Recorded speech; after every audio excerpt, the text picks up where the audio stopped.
Live everywhere. Daily Co's Radio on netrootsradio.com presents David Waldman. Kagro in the Morning Show.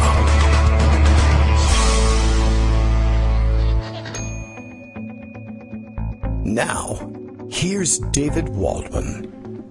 Hey, good morning, everybody. How you doing? It is, it's March. Happy March, everybody. It's March 1st, Thursday, March 1st, 2018. I don't even know what to tell you, man. The world is exploding today. I should just read you my Twitter feed for 2 hours, and I don't think I would get through all of it. I don't even know what to say. Greg Dworkin will be with us, though, thankfully, to help organize our thoughts. There's so much going on that I don't even know where to start. I honestly. What do you want to do, man? All right, I'll tell you what I'll do. This gives me a basis just to begin with. Bill in Portland, Maine tweets our opener for the Morning Daily Coast Radio is live now. Not that we know what to do with it. Kagro X, that's me, hi, announces that as of midnight, America officially survived its 13th month under the worst president in history. Everybody gets a free cheeseburger, by which I mean pay Donald Trump for your free cheeseburger, basically.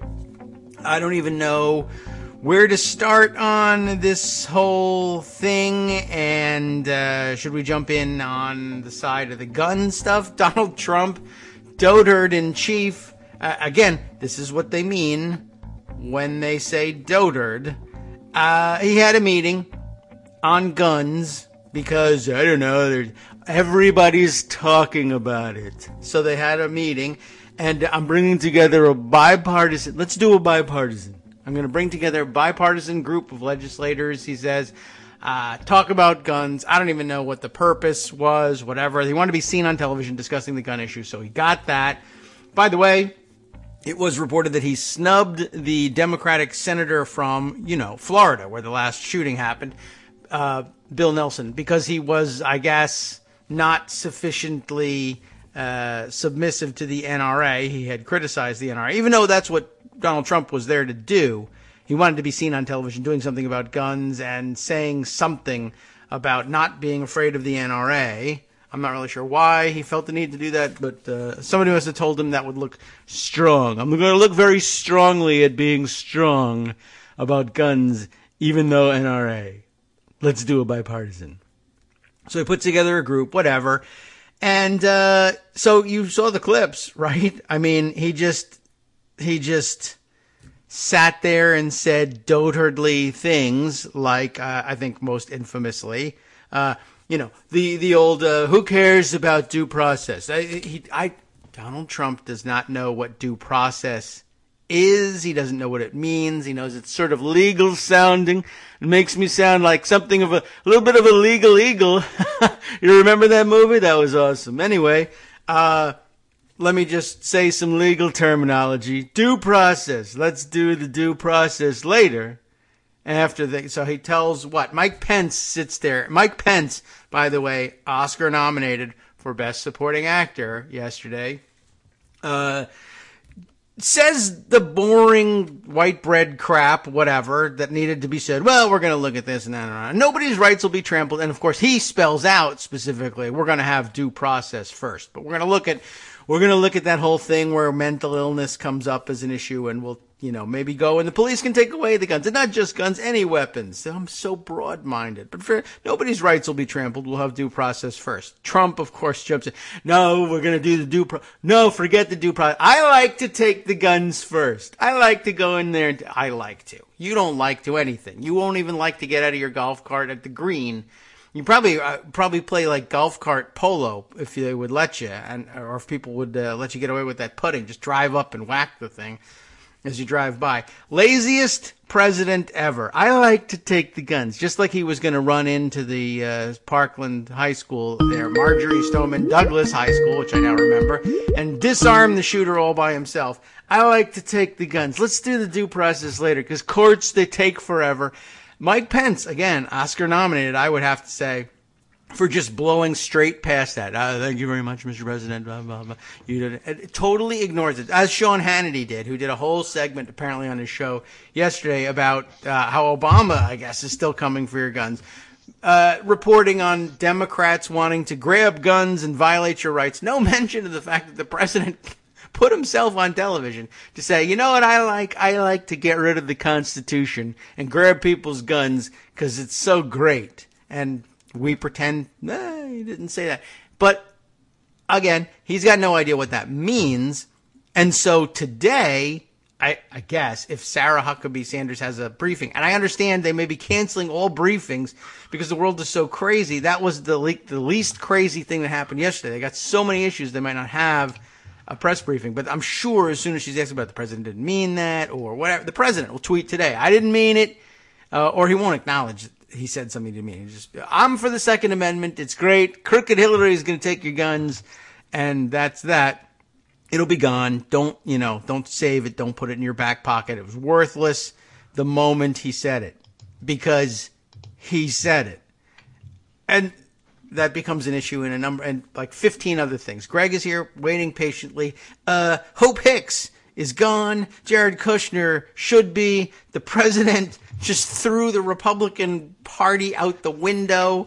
I don't know what else is happening. But whatever it is, it's a total meltdown and horrific. Greg, hi. How are you? Hi. So, Chaos Agent, remember we were talking about that? That guy. I remember that. Yeah, you know what? This is like chaos, almost. Yeah. And the other new favorite word I have for today is erratic. Yes. Michael Scheer used that in a report talking about that gun discussion. So, I love erratic movies, by the way. I like erratic because it really implies a somewhat lacking mental stability. Oh. That, he lacks that. That could really wind up hurting people and backfiring on the person who is trying to do something. You just never really know what he's going to do. And if you watched that gun discussion yesterday, I mean, a couple of observations about that. First of all, the original listening session that he did, of course, was misinterpreted by many people. It was described as the single best thing about his presidency, and that's because everybody but him was speaking. Oh, okay. Right? We went over this on the show. When he did speak, it was awful. Yes. Because that's the time that he decided to try to push his agenda of arming the teachers on top of the heartfelt discussions that were coming from the survivors who were talking that day. Of course, we had the Georgia teacher who was shooting up his classroom yesterday, so another good guy with a gun story. But the point of that is that it was poignant not because of Trump, but it was poignant despite Trump, and he did everything he possibly could to ruin it. And then we moved to yesterday, another reality TV, where he brings the cameras in and he lets people look at the discussion. And the fascinating part of that is that unlike real people, Congress is used to bullshitting. Yes. So when you have them speaking, you're not hearing from people who are pouring their hearts out about what's going on, you know. Right. Even my friends, Elizabeth Esty and Chris Murphy, are very studied about this. And, you know, what you hear is practiced discussion that they have given locally and nationally and so on and so forth. So everybody's giving their point of view. And in this case, it was the opposite. It was Trump who was the genuine person. It was Trump who was actually saying all the quiet stuff that you're not supposed to say. It was Trump telling Steve Scalise, no, we're not going to do concealed carry. The only reason to do that is if you want something not to pass. Which, in fact, is the whole point of adding a concealed carry bill to any other kind of gun bill. It's to make sure that nothing happens. Yes. You're not supposed to say that, but he said the stuff out. He said it to Scalise's face. No, we're not going to. It's a bad idea, Steve, because, you know, if you do that, it's never going to pass. He did that several times. Yes, that was something. I mean, and it was something. It was what he actually knows. It's one of the very few things he knows. But he didn't know anything about what was in Manchin to me. Yeah, well, Manchin. And you mentioned that Bill Nelson was not invited. Right. And I go with the Mark Caputo school of thought is that he doesn't want to do anything to elevate Bill Nelson because he's running against Rick Scott. So he will snub Nelson at every possible opportunity, not because Nelson said bad things about the NRA, but because he wants to help his friend Rick Scott win that senatorial race. That could be it. That's as easy as any other thing. I'm not certain what the reason was. Just the fact that he left him out was, a childish. Well, I'm just saying he's always going to be left out from now on. So don't be surprised when that happens. That's like what he's doing. Next time we'll play that. Marco Puto. I know. Yeah, Caputo, but I know. Marco was there. Yes, he was. He was invited. And, it was so fascinating when you watch the body language because here, and I made this point on Twitter, if you want to step back and pretend that Trump's a real person, who's qualified to be president, if you want to pretend, this is like, I cosplay. have no time for that, but okay. Right? Let's do it anyway. This is what Trump was selling when he was running for president. I'm going to be different. I'm going to do things differently. I'm going to put the cameras on Congress. I'm going to drag them in front to make them say what they're going to say in public. And I'm going to do the populist thing. People want background checks. And I'm going to ignore both parties. And we're going to push to get that. Even though I don't like ignoring parties. Well, but that was his shtick. That I'm the deal maker. I'm going to get everybody in the room. And, we're going to fire everybody. And we're going to get this done. And that was his pitch yesterday. And, of course, it didn't work because there's, legislation to be proposed and so on and so forth. He tells John Cornyn, who is the point person for all the gun stuff on the Republican Senate side, that what he'd like to do is see Manchin Toomey. And then he turns to Toomey and said, I want this age thing. I want it to be, 21 and above. Did you have that in your your bill? And Toomey said no. And Trump said, put it in. And then he turns to Feinstein and he turns to Joe Manchin, who is trying to crawl under the table because he's running for re-election in West Virginia and does not want this to be an issue. Yeah. So he says to Manchin, you guys should all get together and make the bill bigger. You take this part and you take that part and you put it all together. That next thing that you're talking about, John Cornyn, put it in with the Toomey Manchin thing. Give me the big bill. Go bold. Don't be scared. You don't want to put this in, he says to Cornyn, because you're scared of the NRA. He told Toomey that. He told everybody that. Somebody wrote that. Also, 5, I hear you. Yeah, Someone but, wrote it. this is he's not even reading from his list. This is actually what he thinks. Yes. He has an incredibly superficial knowledge of the issues here, ignores everybody, says what he thinks, and then, that's it. Tomorrow he's not even going to remember he had the meeting today. So it's not like it's going to have any long-lasting effect. In fact, Cornyn already said this morning that this is going to have no effect on how the Republicans in the Senate approach this. It's going to have to be small bills. It's going to be the next bill that I'm talking about. That's the background checks to fix the fact that not everybody reports into it properly. And sure, that's a small piece. And yes, you need more than that. But, I'm an incrementalist, so I'm okay with passing that. At least you have to pass something. I'm okay with passing, over 21. If Congress won't do it, Dick's will do it, and Walmart will do it. But, it's just Trump talking about what he really wants to do. And it's just like the immigration debate, the DACA meeting that he had with Nancy and Chuck, where Nancy and Chuck were just, really happy with what he said. And then, of course, he reneged the next day and didn't do any of it. And that's what will happen this time. But during the meeting yesterday, Dianne Feinstein is sitting next to Trump, chortling. She is rubbing her hands, laughing about all the things that he is saying to Cornyn and to Scalise, and they just have to sit there and take it because he's their he's their party's president, and they don't have the opportunity to say no. So they just have to listen, and it was fun. It has no impact whatsoever on what's going to happen, but it was an intriguing hour of reality TV. Yeah. Well, I didn't see Feinstein in the infamous clip, but I did see Amy Klobuchar. Yeah, she was the same thing. She was hilarious. Laughing. They were outright laughing when he was saying that. Yes. Well, so far nobody has picked up my phrasing of it. I like people will probably adopt your phrasing of erratic.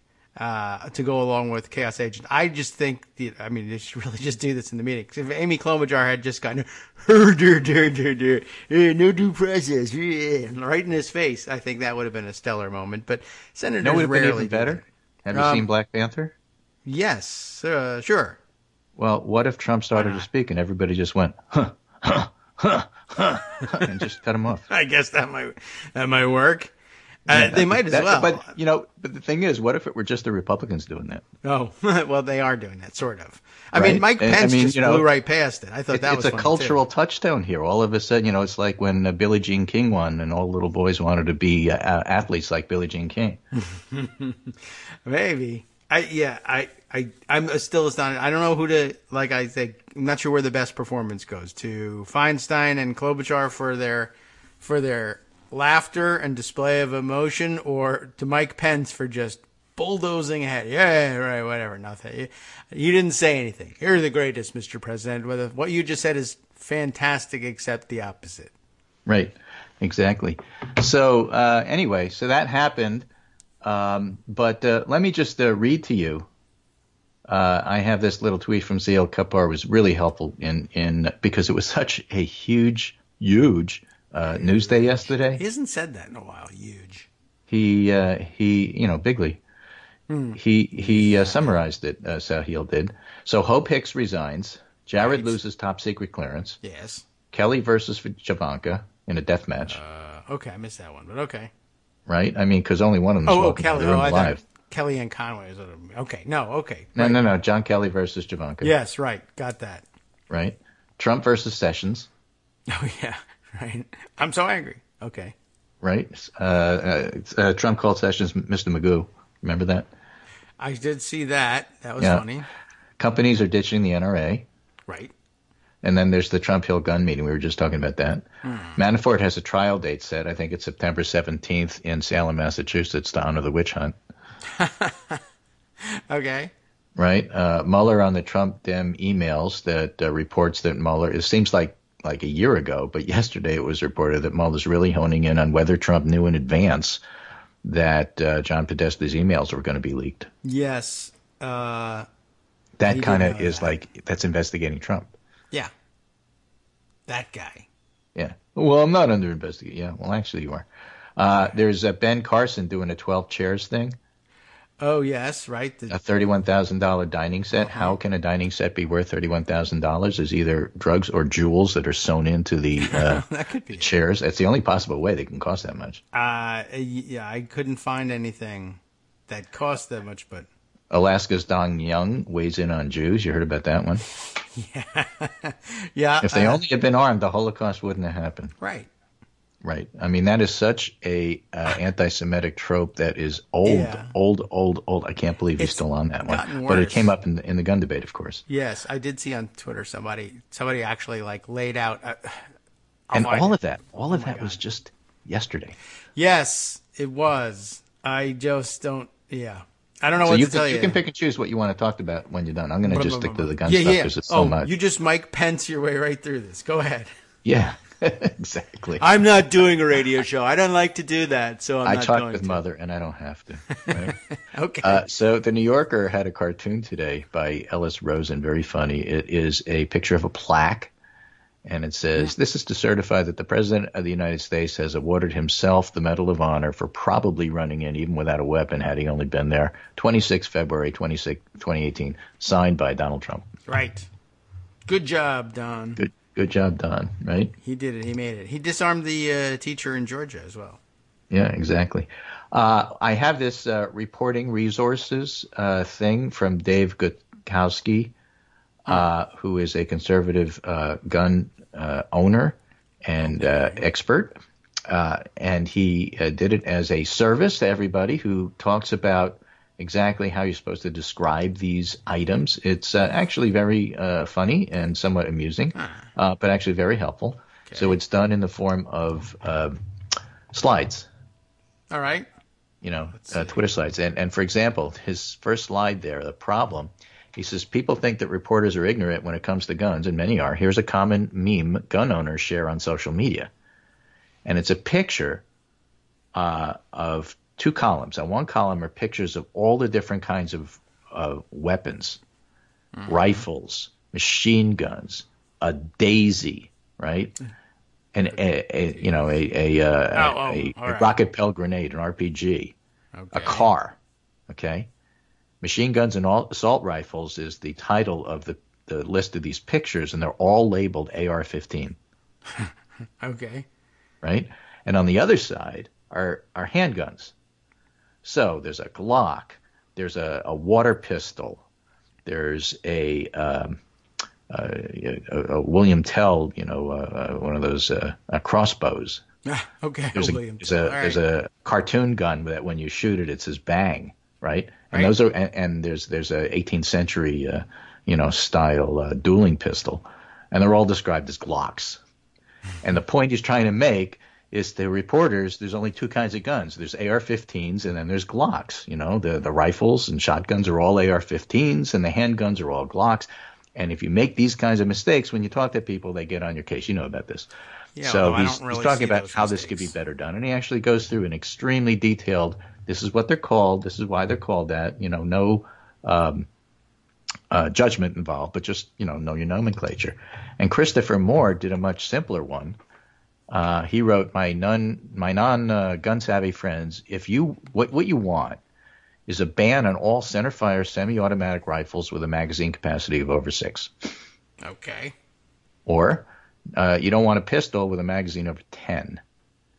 And you want an exchange program for high-capacity magazines for a year. And that'll bypass what's an assault weapon argument. Because you don't want to get into that argument. It's a non-winning argument. Just this is what you want. You want to ban those things. Well, I want to ban semi-automatic guns. Well, there's like 200 million of them. Yeah, that's the thing that Steve Gutkowski goes into when you talk to him online about some of this stuff.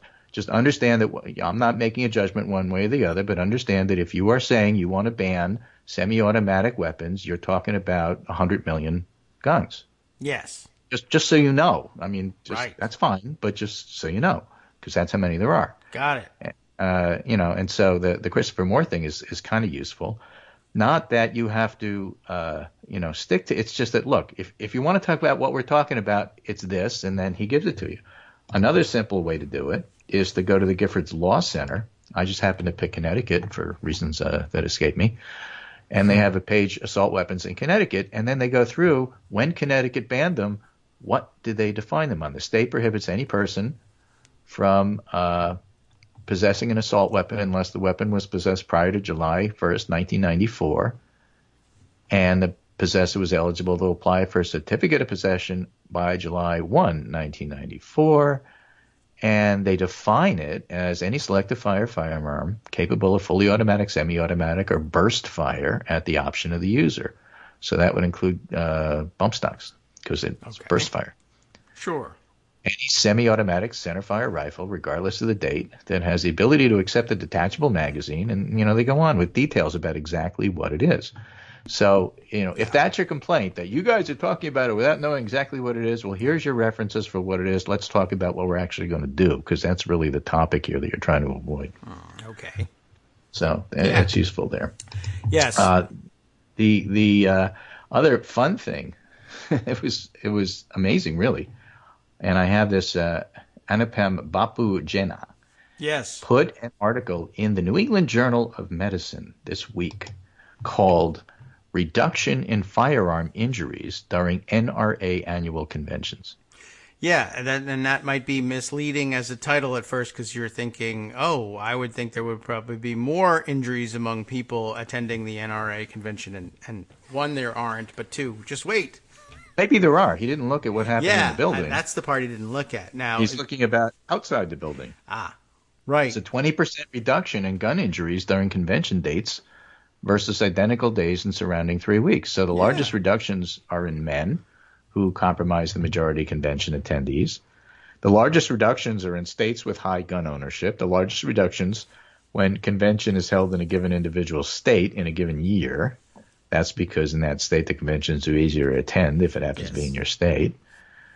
And this is a large privately insured population, about 75 million visits. And the mechanism is unknown, but possibly due to brief reductions in overall gun use during convention dates because people who use guns are at the convention. Right. What does it mean? It's an interesting way to show risks associated with gun use. Even among plausibly experienced and trained users, risks are present just as driving a car poses non-zero risk even among expert drivers. So obviously the findings should be replicated. One shouldn't make too much of this. But I obviously thought that the best thing to do based on this data is have state NRA conventions for 4 days every week. And that's probably the best way to decrease the number of gun injuries. Right. All the people who have or are interested in guns, if they are browsing the floor in the exhibit hall of the NRA convention, where you're not carrying loaded guns, by the way, that keeps them essentially, you give them a toy or a pacifier or something else to play with for a little while, and they won't accidentally shoot themselves. I was surprised at the dramatic reduction in numbers, but it is also a good point that a lot of the shooting ranges where people would ordinarily go to play with their toys are closed because those guys are at the convention looking for new toys. Right. So, or promoting a business or whatever, Right. So these things happen. It was pretty astonishing. I saw a lot of people latched onto that one and sent it, and it is hilarious and really true, and a good theory. I don't think in all the gun fail story collections I did, I was not looking for the reductions, so I missed that entirely. But it makes good sense. It's a real thing. Right, and finally, before the break comes up, I'm not hearing the music yet, but hopefully it will in a minute.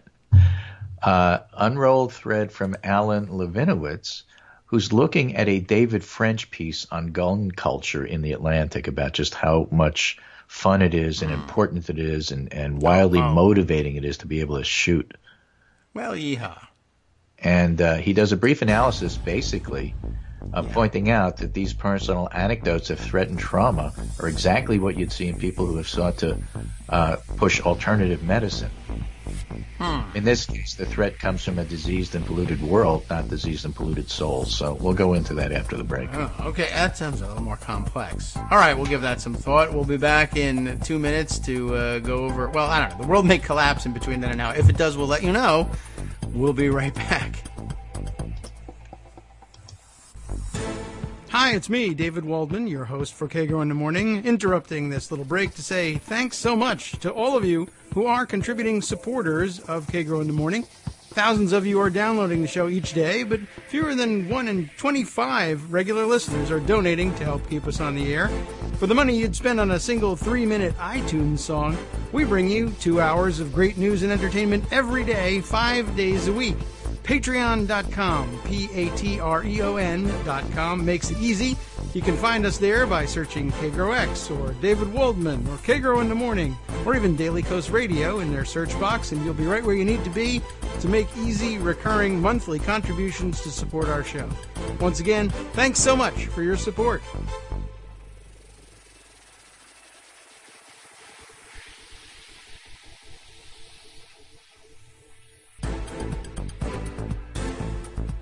Welcome back to the Kagro in the Morning Show here on Netroots Radio. The longest 10 seconds in broadcasting. When I say behind the scenes to Greg, we go, okay, it's just 10 seconds left, so let's get ready. We're almost back on the air, and it just seems like it takes forever. And then we wait, and then we wait, and like then we wait. 10 seconds. All right. So before we get back to this David French piece and the response from Alan Levinowitz, I wanted to just quickly thank everybody who was listening to the show on Monday and on Tuesday. Even Armando got into it. Everybody gave us some wonderful feedback on the Myers-Briggs personality tests and use and therefore and such, and some great recordings that people sent in to David, some tweet pieces. I just wanted to point out, again, for the record, I don't think that they should be used to discriminate, so I'm certainly anti-using them in HR departments to try to figure out whether you get hired or not, or that kind of nonsense. But what I do is I use it as a tool to teach people how to listen, because there's different ways that people listen. And if you know what your style is, and if you know what somebody else's style is, it makes it much easier to actually talk to folks. So for those of you who just like to talk, you don't really need that, and I think that's why Armando was so anti, but if you like to listen, then I think that you get something out of it. There's something to be said for it, obviously. If we could use it to, if we could use it to get rid of Trump, I would be in favor of that.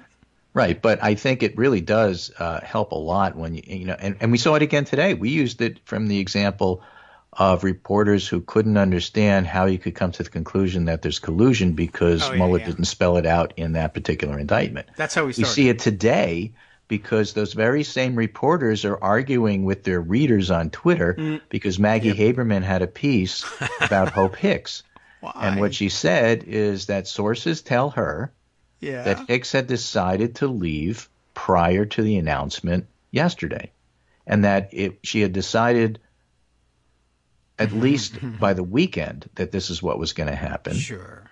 And therefore, her awful performance in front of Congress, where she talked about how she was forced to tell little white lies at times, and Trump was furious about it, had nothing to do with why she was leaving, because sources had told Maggie and other reporters, Ryan Grimm and others, that she had decided to leave prior to that. Yes. And but I'm a liar. That is a very list-like, so, I have this, this is what they said, I quoted them. And the pushback was, but she may well have decided to leave at some point, and this just threw her over the edge. And the fact that this happened and she announced it the day after may not be coincidence. And the reporter said, that's not what our sources said. Yes. As if we were arguing with them about they got their sources wrong. No, we get that your sources actually told you that, and you accurately wrote down what they said. On the one hand, they could have been lying, and on the other hand, they could have been leaving stuff out. And on the other hand, it could be a lot more complicated than all of that. Sources say... No, our sources said that's what it is, and so that's the classic, I'm doing it by the list compared to I get a gut feeling about the big picture. As somebody tweeted back to us the day we did the show, S is the trees and N is the forest. I missed that one. And that's good. That's a way of illustrating it nicely. I missed that entirely because I missed They're both incredibly important. Somebody who's only seeing the forest but not seeing the trees is missing all the details. Somebody who only sees the trees but not the forest is missing the big picture. And that's why it's really helpful to have both. It's just weird to see this argument going on. The argument isn't whether or not you quoted your sources directly. Don't worry. We're not accusing you of not doing that correctly. You do that really well. Right. Sources say Richard Nixon is not a crook. Yes, he said that. Does that mean he's not a crook? No, but he is a crook. No, that's not what he said. That's not what he said. Exactly. Yeah, I know. A great example.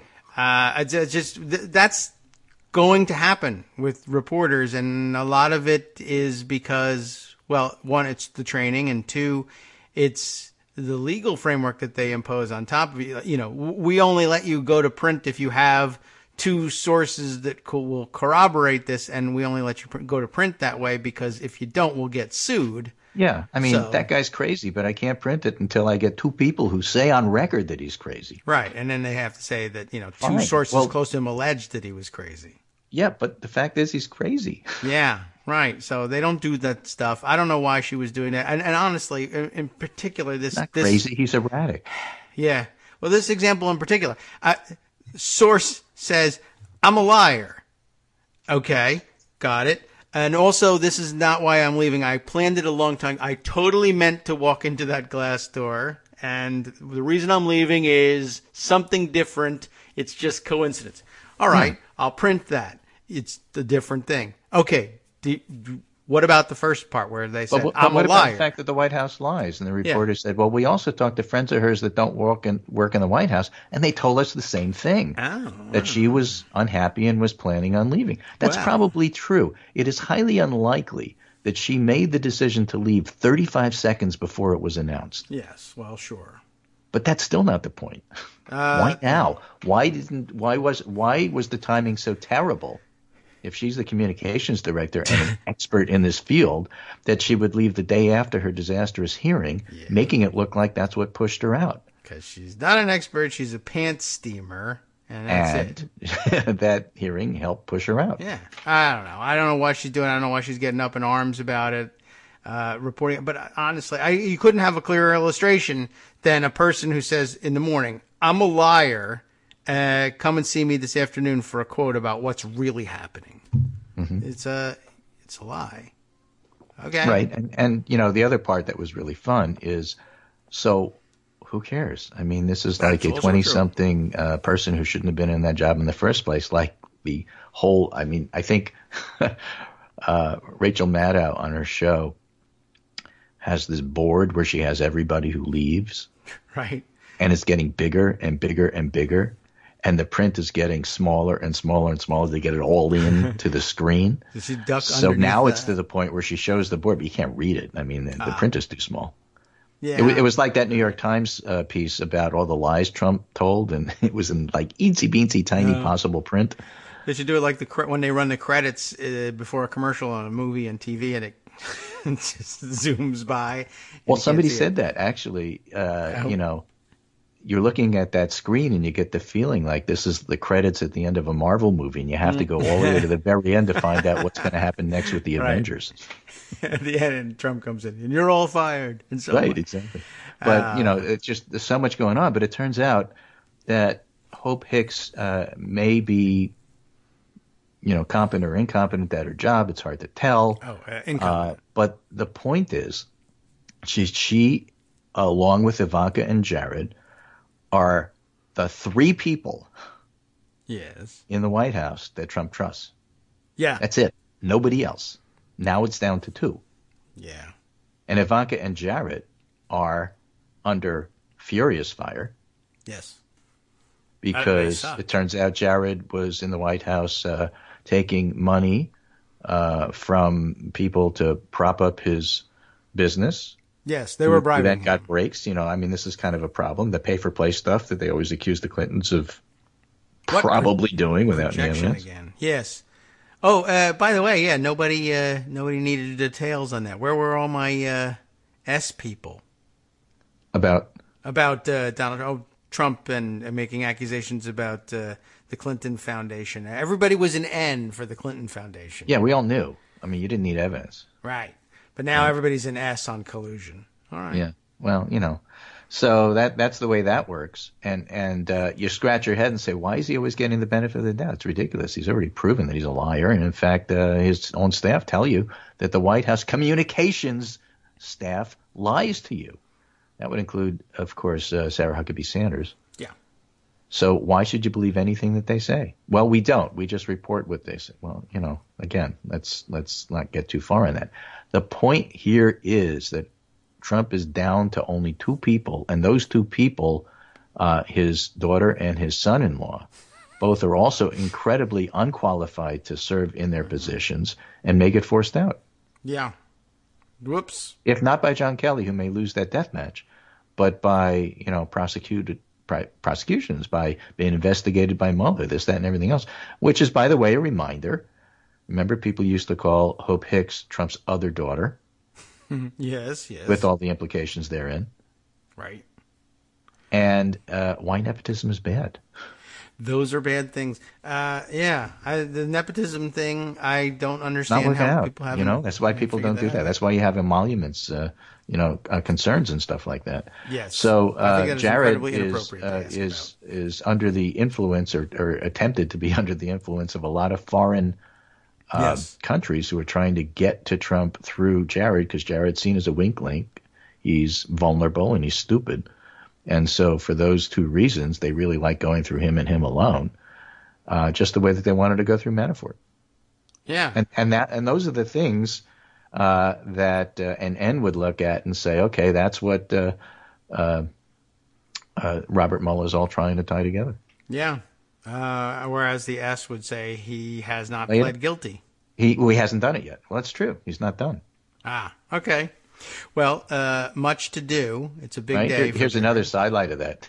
This is a fella named Jake Vig who tweets, the narrator voice, job interview. Oh, okay. It says here you worked at the White House sometime in 2017, 2018. Should I call security or will you leave of your own volition? Well, we'll all quit eventually.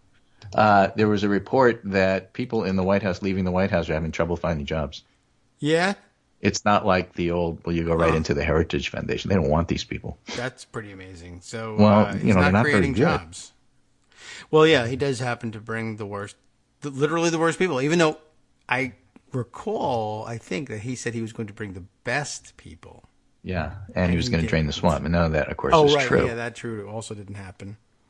So, when he says stuff going back to the original piece that we were talking about in regard to Trump discussing gun stuff with the members of Congress, okay, you have the Republicans trying to cover for him. Yes, of course. Right? People like Tom Tillis saying, you heard the words, but I know in my heart that's not what he meant. All right. What? You heard the words. I guess I can't deny that he said that. Yeah. I can't even pretend that that's not what he said. Oh, we all know what he Sean said. Hannity did. I'm making the case that he didn't really mean it. All right. I mean, and that's where Republicans are now in terms of defending Trump. And so without Hope Hicks to sum all this up and pull it all together, he's got less and less restraints on what he says and what he does. And basically, I think that the White House is imploding, and I think there's going to be more and bigger problems, shall we say, yes, of his own making, such as the discussion with the senators yesterday about where the gun stuff goes. Yeah. That's not what they want. They want him to stick to the party line. It ain't happening. Right. And without Hope Hicks, it ain't happening even more. No, and no one to comfort him now. No one to tell him, eat all the ice cream. This in. I would just think, my advice to you, Donald, is just eat whatever they got tonight. Finish the ice cream and move out. Right. It's done. Right. Did we sufficiently get back to David French and?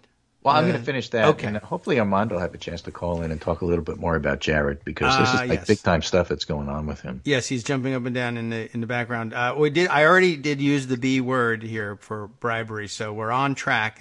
We got no problem bringing you on to say that because we have no legal department. Right. So it's cool. You're the legal department. Come on in and say whatever you want. Right. Anyway, so David French had this piece about why I carry a gun. And, the blurb is, I carried a weapon. Yes, it tied me closer to my community. He had issues. He wanted to protect his family. He went into a gun place. They listened. They were very nice to him. They kindly taught him how to shoot. It was wonderful. I felt so much better. That is fabulous. He says, something else happens to you. Something is deeper than the fun of shooting a paper target. Your thought process starts to change, he says. Yes, if someone tries to break in your house, you'd call 911 and pray for the police to come, but you also start to think of exactly what else you'd do.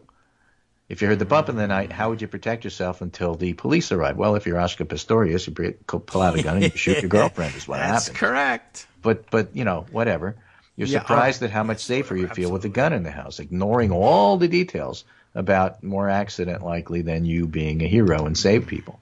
Anyway, but he has his people. He has his piece. Yeah. What critics don't understand about gun culture.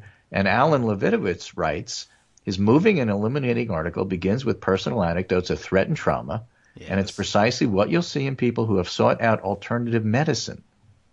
Oh. Right? He pulls out a quote here. There are evil men in this world, and sometimes they wish you harm. Then, as with those who seek out alternative medicine, there's a sense that the establishment can't protect you. You want to be empowered to protect yourself, even if the statistics don't say it's protective. It's the emotional security and personal agency that's key. My cancer doctor couldn't help me. I'm going to take Laetrile. How dare you try and stop me? That kind of thing. Laetrile. I mean, I don't know exactly what that is, but I get the idea. Well, I am dating myself, but it used to be the miracle cure that was made out of peach pits, so you can go to Mexico to get it because you couldn't get it in the U.S. because it was a whole conspiracy that, they weren't going to let you have good cancer medicine because then they couldn't sell you cancer drugs. Yeah. Actually, the stuff didn't work, and it was one of the many bogus claims that just didn't pan out. This is a great parallel. Right? It's protective, it's emotional security and personal agency that's key. And then he highlights another quote here. The police can only protect the people you love in the most limited of circumstances. So Levitovitz says, so you go to the gun store. And just as with alternative health, in the gun store, people listen to you. They take you seriously, unlike mainstream culture. Unlike the establishment doctors, they don't have time for you. They offer concrete solutions. The first thing you notice, French writes, and I've seen this without fail, is that the person behind the counter is ready to listen. Huh.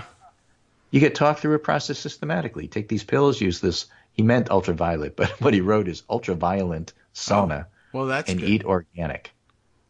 Huh. Right? Take these pills and use this ultraviolet sauna. I mean, that's like right out of Clockwork Orange.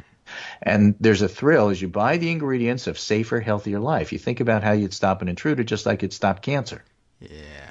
Right? It's addictive. Yeah, you want your sense of security. You carry your gun, just like the alternative medicine enthusiast carries their lifestyle everywhere in the form of pills or a restrictive diet. You hear lots of anecdotes from like-minded people. I protected myself is eerily like, I reversed my cancer with X. Anecdotes aren't evidence, but the important thing is a community and a visceral sense of security, and I would add, he didn't say, and belonging. You share your stories and your own experience with your friends, and soon they walk into gun stores too. Finally, your life is better. You feel safer. You have a burning conviction, which is what French wrote, that you are empowered to protect yourself and are doing the right thing. Despite the establishment's rhetoric, your like-minded friends confirm it to you, even if establishment statistics don't. Wow. Does French Just like know what he people was who doing? oppose vaccines or subscribe to homeopathic remedies, the gun community gets toxic rhetoric from mainstream culture, and those concluding lines could have been taken from a wellness website. Oh, my God. And I'll read this. It's against this backdrop of experience and sincere belief that gun owners experience the extraordinary toxic rhetoric of the public gun debate.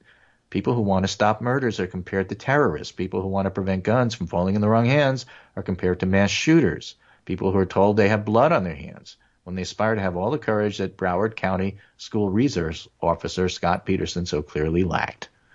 Those concluding lines could have been taken from a wellness website. They're emblematic of how people make decisions and what they need to feel safe. I'd suggest, he says, much closer attention to the parallel between gun culture and wellness culture. End. Holy moly. So I thought it was kind of interesting. That's the exploding brain sound effect. Yeah. That was really amazing, and I can see that. And I would never have, I don't think I would have arrived there. That would have taken me a long time. Wow. That's pretty dead on, I would say. By the way, I might point out, I don't know whose choice this was necessarily, but the David French piece is illustrated with a photo. And it is a photo of a gun owner, a Roanoke Firearms owner, John Markell. I don't know whether did they talk with him? Is that where French bought his gun? Maybe. I don't know.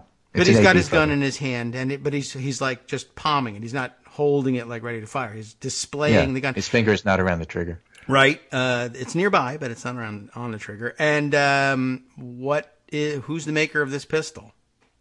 It is a Glock. I just wanted to put that out there because I found that other slide presentation somewhat hilarious, not for the reasons I don't think that the author meant, and it's because I don't ever see people saying everything's an AR-15 and every handgun is a Glock, but because you're not on the gun enthusiast sites where that particular meme goes around all the time. Yeah, that's where it's hilarious. Meanwhile, here's gun enthusiasts. What do you got? It's a Glock. All right, then. I guess that must be why people think that. Weird. Yeah, anyway, so, if you didn't know of that slide, now you know that's what people say about you. And you can laugh at it and smile and say, yeah, I get it. But, really, the point is what the kids look like after the bullet hits. Yes, and it could be your own bullet. By the way, also popular on the gun enthusiast site is the malady, referring to a particular malady known as, not Abby, but known as Glock leg, which is what gun enthusiasts call it when somebody else that they know accidentally shoots themselves in the leg with their Glock because so many of them don't have safeties on them. Right. So I'm going to conclude my segment by saying something that I tweeted the other day. And I appreciate the French article, David French piece. I appreciate what he's saying. And I think that just like Stephen Gutowski, who put together that slideshow where the AR-15s versus Glocks come from, there are sincere gun owners who are worth talking to in terms of how they feel about this and what they think. They ought to be included in the discussion, and I hate the idea of just calling them murderers and walking away and not even including them. I think that's terrible. But on the other side, I think that people need to appreciate, for example, that the Florida shooter had a swastika on his ammo. I appreciate that. And the fact that there are people who are stockpiling guns because they're afraid of the coming race riots and they want to be protected for when that happens. Right. And those people exist, and it's like they never get acknowledged by the gun enthusiasts, and it's a problem. And we follow J.J. McNabb, and you're well versed. I know that from talking with you on the show about it, about the 3%ers and the Oath Keepers and all the other folks that are like, a little bit on the side of more than militia. Sorry about that. That's Abby. Well, she's just speaking out for the dog American community. And with that, I think I'll go take care of her. But take care, and I will talk to you on Monday. All right. Woof. And have a good day. So, just a little note there for you, Abby, as well. Okay. Well, all right. That was a little bit of a rough ending to it. I don't mind. Nobody minds. Everybody likes to hear from Abby. But okay, let's move on. And what next? I don't know. Armando, I know you were you were jumping up and down in the background, and deservedly so. We might as well get to that side of today's stories. Jared Kushner is a traitor, a spy, and is corrupt and taking bribes in the White House. I mean, that summarizes where we are, I think, with him, but I probably missed something. Let's jump back into Pocket and find all of the things I put away. A lot of it was from Twitter, and so it's going to take me a while to find each individual story because not everything pops up with a nice illustration and the headline of the story I was talking about. But, man, there's a lot. Also, we need to kind of catch up on somebody's got over at Think Progress they got the title I need. What the hell is going on at Trump's Panama property? Everyone wants to know. I am not certain whether anyone does, but that holds out a lot of promise. I want to get to that. Joan mentioned it yesterday. I have no idea a day later what's going on there. I have just seen lots of cell phone footage of fights taking place in the lobby of the building, and I don't know what people are there to do. I know the police are there, and they're in riot gear, and we're probably going to have to invade Panama before all of this is done, and I'm not even certain that I'm kidding about that.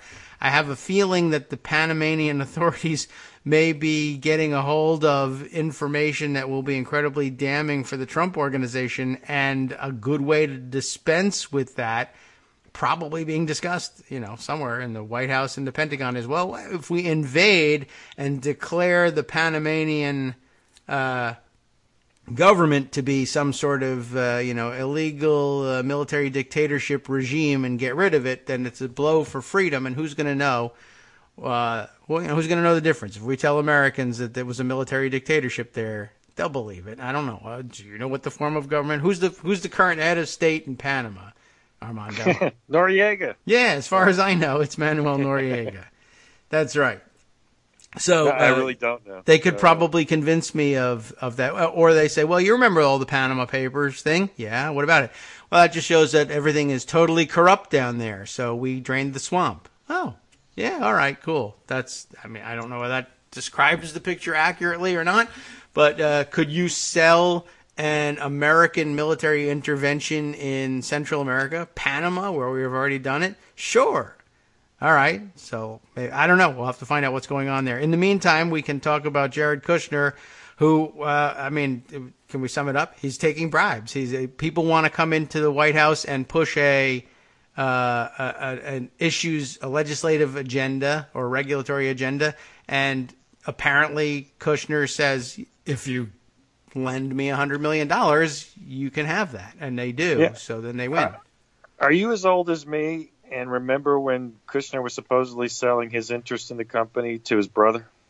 Yeah, I thought that was happening too. But then I guess he saw that the president also wasn't really giving up his interest in things. So I guess he said, I guess I might as well not do that. Because honestly, can my brother bail out this company without the leverage of being the president of the United States' right-hand man? Probably not. I mean, we sold some visas that way. My sister was able to handle that, but that's only $500,000 at a time. I need hundreds of millions, perhaps $500 million at a time. that's really just got to be done with White House leverage. So I'm going to have to keep that in my hands. And then he just did it. Where's the story? I'm just saying, there was a report in, our crack media. Yeah. I don't know if they've run that to ground. Well, sources said it, so I can't really help you past that. We didn't even get a big stack of blank papers from Jared. Like, we at least got that one press conference with Trump. Right. And remember the Chinese wall that Junior and Eric weren't going to be involved in politics? Well, yeah. Yeah, right. Well, it's a clown show, and in a terrible way. And frankly, I blame the press. All right, why not? This has been a plain sight, clear conflict. Ripe for corruption, and we're getting the corruption. Good, because that's what I've been waiting for. I'm done. And again, it always kills me because the New York Times for 5 straight days ran five front page stories on Breitbart's Clinton cash about the Clinton Foundation. Yes, like as we were commenting before, everybody was an N on Clinton cash and the Clinton Foundation. Oh, I see the big picture. Believe me, I see. Oh, this is a connective tissue. These little data points we have here about somebody who has an international business. And so, look at this. They're cozying up to the ex-Secretary of State. Huh? What? All right. Okay, and now everybody suddenly is an S. I'm a skeptic on collusion. You haven't shown me anything. I can't figure it out. The President of the United States, for whatever reason, all of a sudden we got a new one. He thinks Putin is awesome and wants to dismantle NATO. Where's the collusion? I'm sorry, did you say dismantle the North Atlantic Treaty Organization? I did say that. And you're looking for the collusion, right? Yeah. Yeah. Where's the evidence? It's our collective security agreement, and he wants to dismantle it at the behest of the Russians, who are invading their former Soviet republics. And holy cow, really? All right, well, so that's our setup for after we come back from the short top of the hour break. We'll have to figure out exactly how we'll address this after this.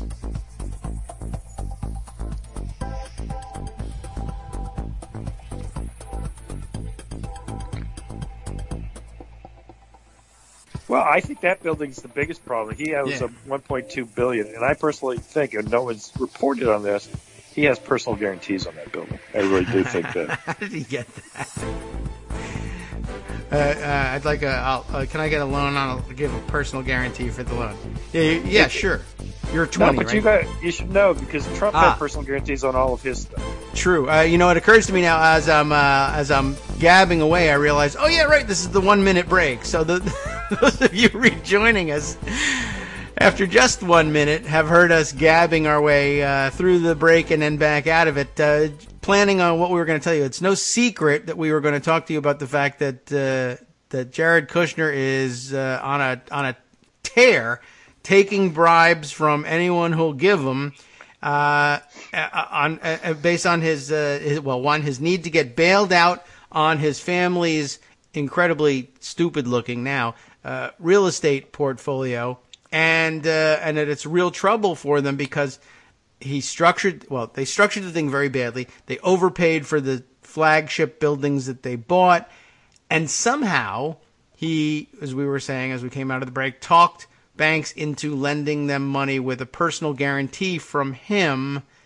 And I don't know how that works, for one thing. I don't work in that realm of finance, but how you talk a bank into this is just another illustration of, if you wanted $10 from a bank to start a small business, no way, not without signing away your firstborn. If you want $1 billion because you're in the business of losing billions of dollars, you betcha. My goodness. I saw your limo. It's beautiful. What a nice suit you have. You seem like a nice young man. Aren't you like 20 something? Yeah. And you're saying you'll personally pay me back this $1 billion? I am saying that. And your father's in prison right now? He is. Okay. Sure. Let's do this thing, because this is the sort of thing that people like you and I do for one another. And now we're back on white privilege. But seriously, how does this even work? I don't know. I don't either. I think you have to be fair. The property itself is also security. So. Yes, there is that. But I mean, it was underwater when he bought it. Well, it wasn't until the market crashed. He overpaid, even in the best of times. Mm-hmm. But actually, this is my favorite headline from an October 2017 story by Bess Levin in Vanity Fair. She said, Jared Kushner's family is screwed, and it's all Boy Wonder's fault. Where is this? I'll send you the link. Yes, okay. I'll do it through Twitter here so okay. You get it. It's from October, but it's just a funny story because it's true. It's funny because it's true. That deal was terrible, and it's a huge problem for the Kushner companies. Now, they've had to they bought it solo at the time, and they've had to sell parts. And one of the issues that's come up for them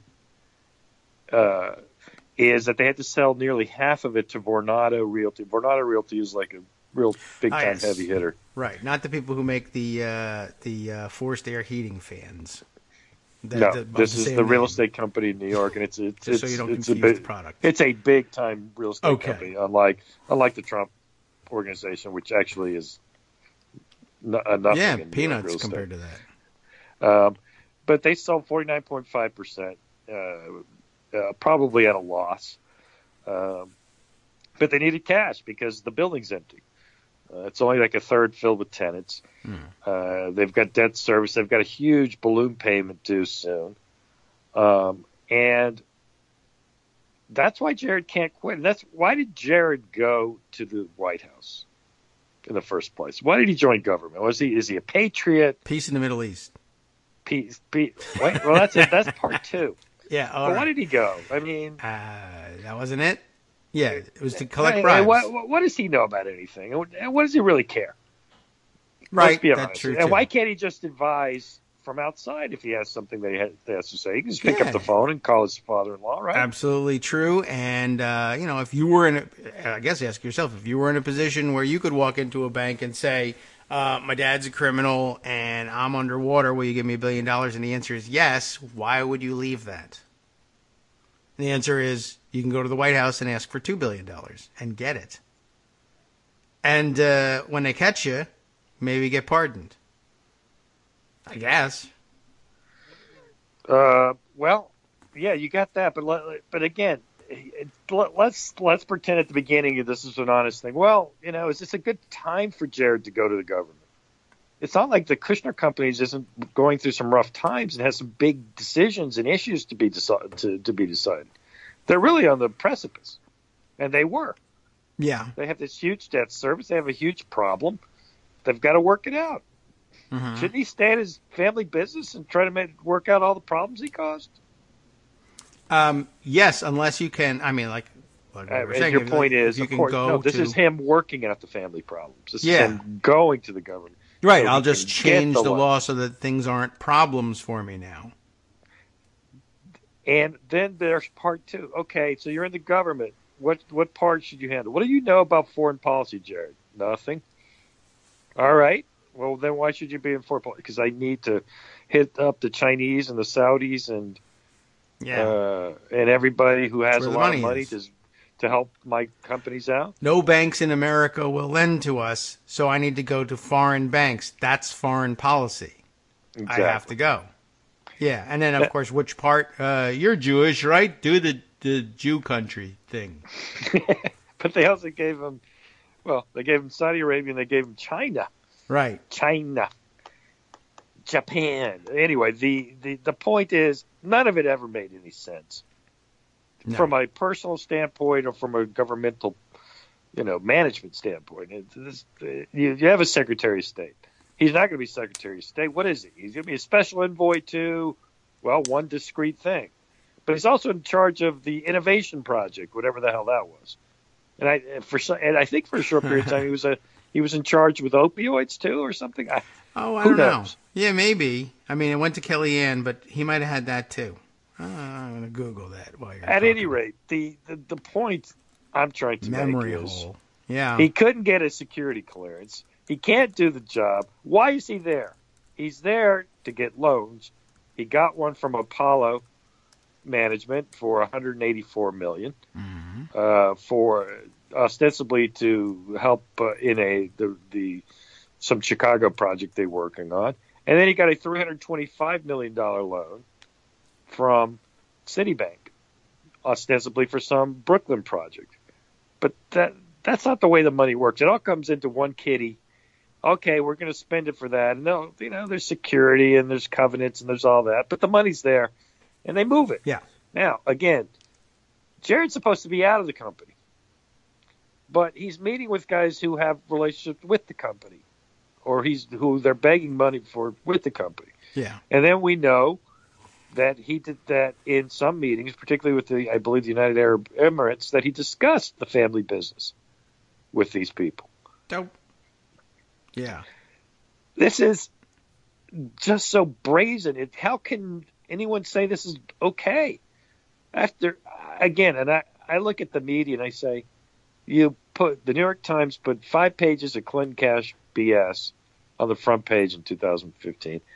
Why aren't they all over this? Does this matter? It's the same thing with the classified, the email story. Oh, well, it's important because classified information, which never got out, right? Of course. But they don't care one bit that No, the president shared it with the Russians from day one. This is crazy. Yeah, or the fact that he knew to bring up the issue of Clinton's emails because the Russians had hacked that information out as well and shared it with him. Okay. Yeah, but there's no evidence of collusion. John Turley, the new Alan Dershowitz, wrote a story, and he got the timeline wrong. He said, well, the Trump Tower meeting was after everybody knew it was out there. First of all, that's not true. That story broke about 5 days later, which is interesting that it broke 5 days later, right? That they had the emails. And number two, the emails weren't released, at least the Podesta emails weren't released until the Democratic Convention in late July. Yes. And also 3, we have Don Jr.'s emails that say, oh, you have emails? Great. I'd like to see those. If it's what you say, I love it. Yeah, as opposed to, if it's what you say, I've already loved it because it's out there. No, right. I will love it later when you show it to me. Yeah. So you're looking at clowns who are going to argue these things, but at the end of the day, that part doesn't matter. Mueller's going to do what he's going to do until he's fired. Yes. So who cares what John Turley says? That's there's no clue. Who cares? Okay, that's nice that you said that. Robert Mueller's still open for business. He's still got 30 lawyers working on this. He's still issuing indictments. So I really, on some level, don't care what you say. And, we'll see where it all ends up. Now, how does this all tie into Hope Hicks? Nobody knows how she does it, so... Right. I think that the way it ties into Hope Hicks is that she's been lying about all these things. But whitely. In a white way. Yeah, still. I mean, I know what white lies are and everything, but I just don't understand what she thought. Yeah, I don't know what she thought she was going to get away with on that one. And then Maggie Haberman last night saying, no, that she didn't leave because of any of that. She told people this weekend. Yes. Okay. Again, she's an ass. What can I tell you? Chuck Todd, by the way, did the same thing, I think, the other day, and Brian Beutler was kind of calling him out on it. Chuck Todd was like astonished after Hope Hicks gave her white lies line and said, boy, I don't know how you're going to trust statements out of the White House that come through Hope Hicks now. She says she tells white lies. As opposed to Sarah Sanders. Yeah, right. And Brian Beutler was like, dude, this applies to all of them.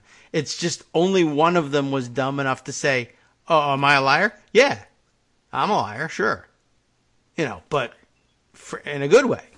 Right. So, I don't know. I can't trust you now. Here's a question that Eric Swalwell asked her in the testimony. This is reported by Natasha Bernard, or actually it's reported by CBS News, tweeted by Natasha Bernard, or Bertrand, excuse me.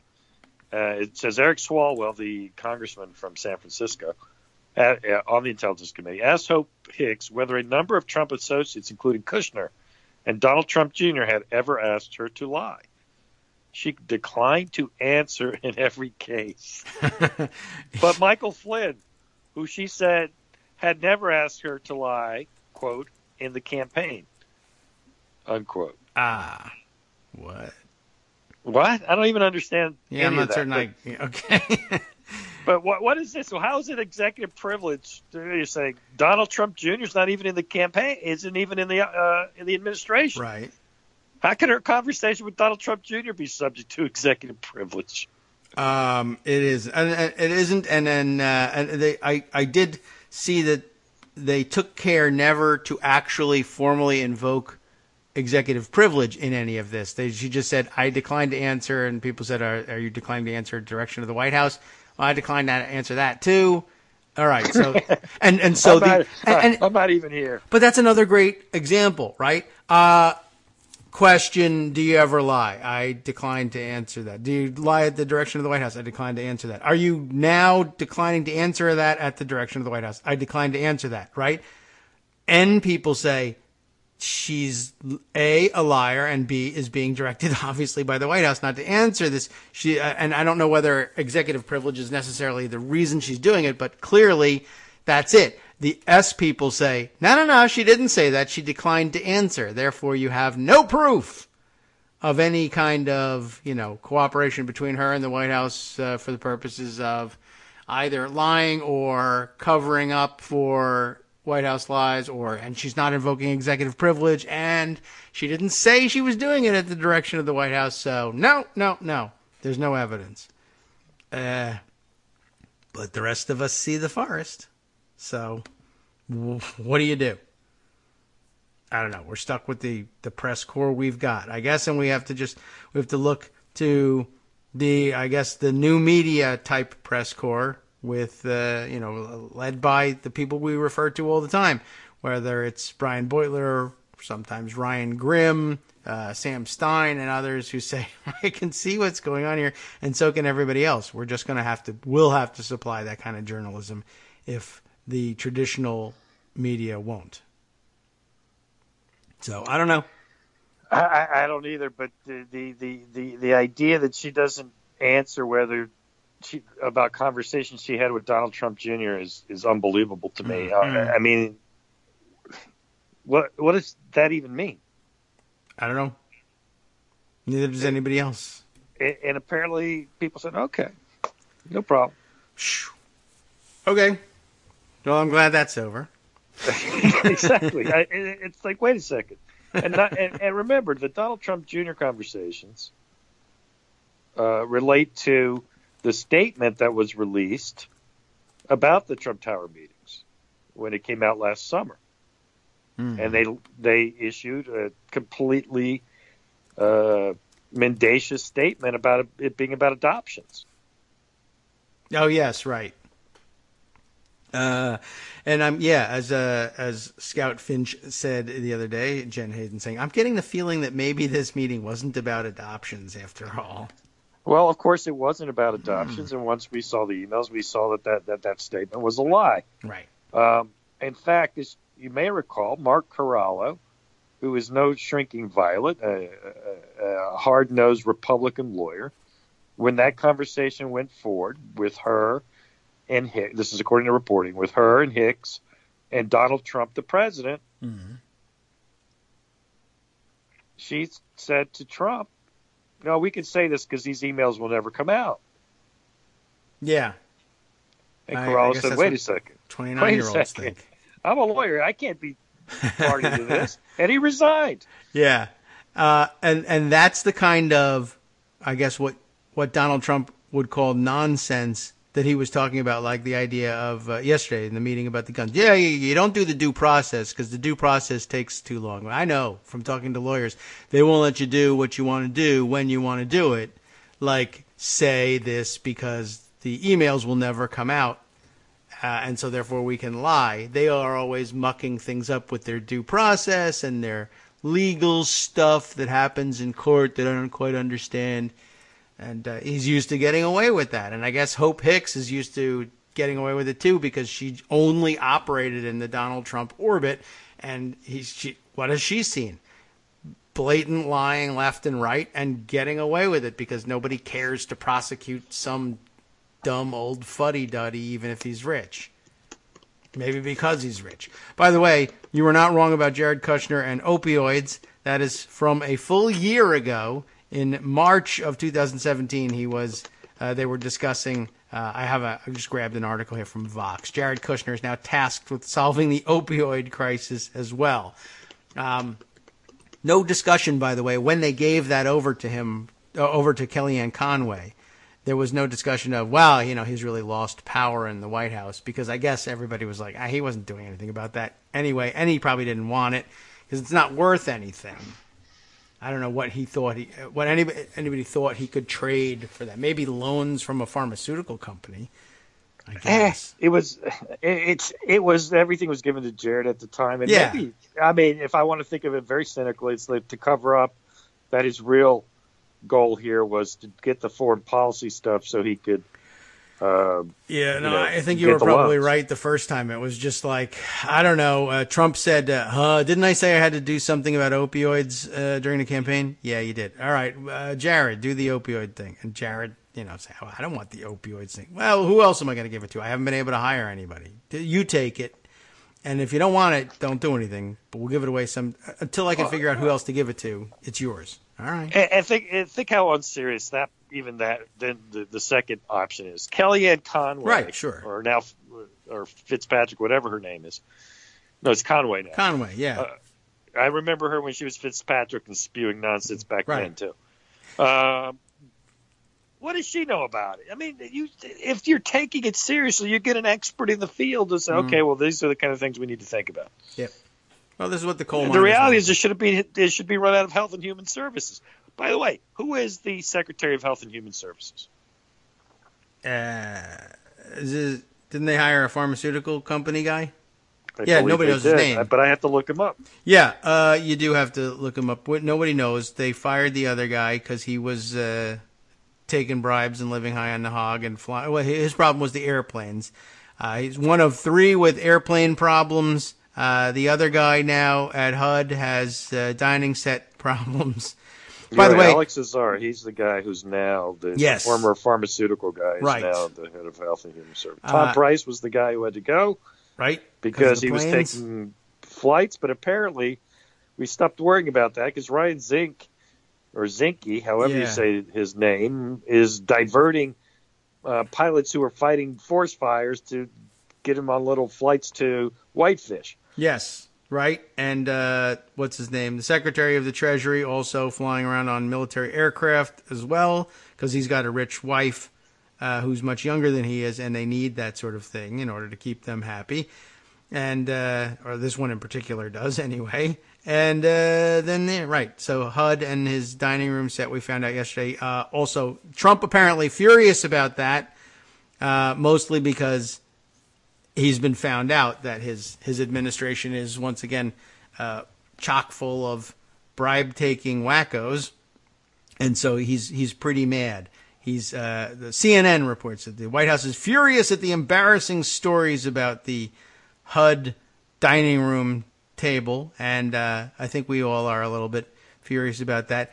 And people are trying to figure out how he did it and how did he spend that much money. And I do want to suggest, just for the record, I want to be out there saying it is possible that you might not need a dining room set in your office. You could just not have that. I'm sure that it's an interesting holdover from the genteel days where, cabinet secretaries actually did dine in at the office and have people there for meetings back when they had, colored servants or whatever, as they used to call them. But these days, a dining room set, how about a $0,000 dining set? Because that's what I have in my workspace. It doesn't exist. Dining room set. Listen, Ben Carson, come on. Yeah, the whole idea of Ben Carson in government is crazy. But I will note this for the record. that the cost of that dining room set is less than the 1 month of rent that the RNC is paying Donald Trump. Oh, is at that Trump right? Tower. Are they? Yes, RNC they pay is paying $37,000 a month. The RNC pays rent. Yes, in there. What are they doing there? What do you think? I don't know. They're funneling money to Donald Trump. Oh, well, I guess, but I mean, all right. I mean, I guess that has to be the only answer, because would they need that space in New York? They need Donald Trump wants the money. He said, "Give me the money." Oh, all right. Well, all right. That explains. I'm assuming. I mean, guess that's got to be it. They're in Washington D.C. Why are they in Trump Tower? I don't know. That's the only answer I can come up with. Is it's just for giving him money, and that seems so wrong. It seems so swamp-like when you're supposed to be draining the swamp. Right. Well, listen, I mean, there was a story just the other day, this emoluments thing, that either Qatar or one of these rich emirs, they used to have a big event at the Four Seasons for like 20 straight years. Oh, yes, right. And they moved it to, guess where? Trump D.C. Hotel. I think that was Bahrain for their national day. Bahrain. Yes. Qatar is the one that had the sovereign wealth fund that Jared Kushner tried to get to bail out his real estate empire first. They declined because they are not stupid, and they know that Jared Kushner will lose that money and not pay them back. And they didn't really care for any of the possible benefits that he might have been able to dangle out there in front of him. They either didn't believe he could deliver on them, or that Donald Trump couldn't deliver on them, or that Donald Trump was dumb and the United States would be, nuked by North Korea before they could get paid back. And so they just said, no, thank you. So that's when he went, Jared Kushner, because he's into shuttle diplomacy, went to the United Arab Emirates, and where they also have a sovereign wealth fund, and asked for the money from them. And they said, I'll tell you what, we hate Qatar, and so does Saudi Arabia. And if you help us out in blockading Qatar, we might be able to find that money for you.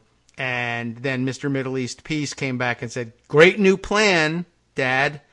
A blockade and a war, an act of war, I think would be the best thing for peace in the Middle East. You want to try it? Sure. We love it. You'll get a loan.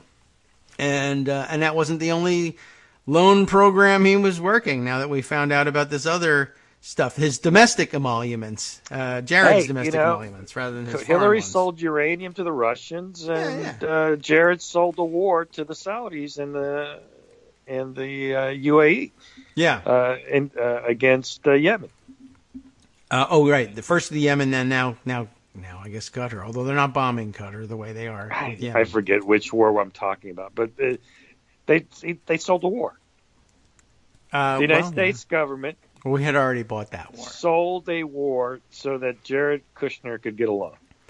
And if that wasn't enough, and it wasn't, we now have the domestic side of this. Michael Linden has an interesting tweet. I grabbed and put this aside. He, a policy and research director at the Hub Project and a fellow at the Roosevelt Institute, who put together his own sort of timeline.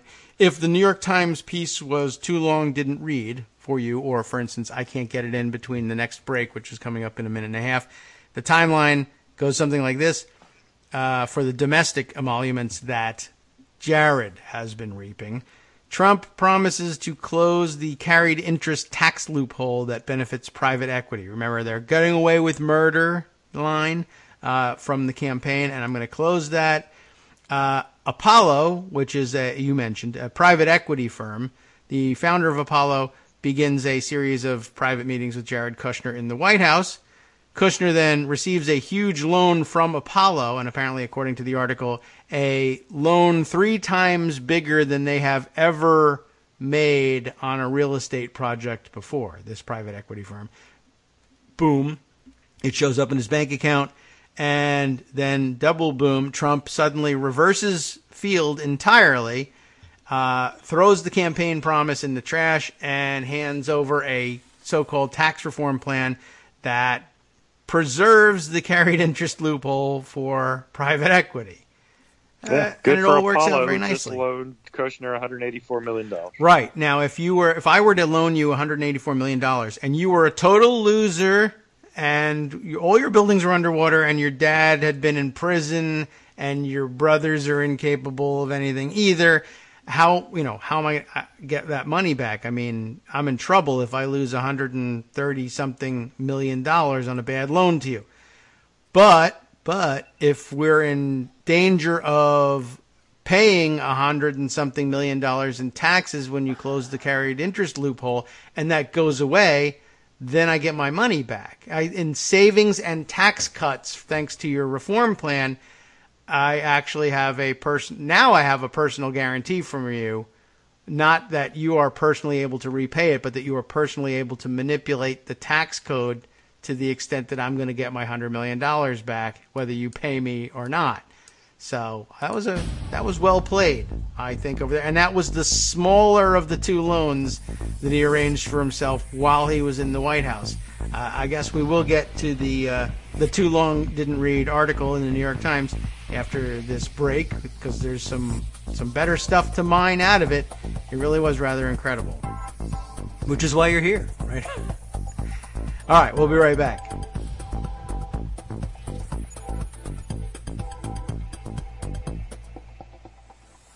Hi, everybody. It's me, David. Let's change things up from the old fundraising pitch for just a minute and talk instead about how you can be a part of our show. If you've got a smartphone or any other electronic recording device, why not sit down and record a segment for us? Read us an important article and give us your take. Read one of your own original essays, or even just give us your commentary on something you'd like to share that's important to you. And send the file to me at kagrox@gmail.com, and I'll try and work it into the show. Short segments, a few minutes in length, are easiest to fit in. And of course, I can't always guarantee that I'll be able to play everything, but if you've ever shouted at your radio or TV about something you wish was being covered, here's your chance to change that.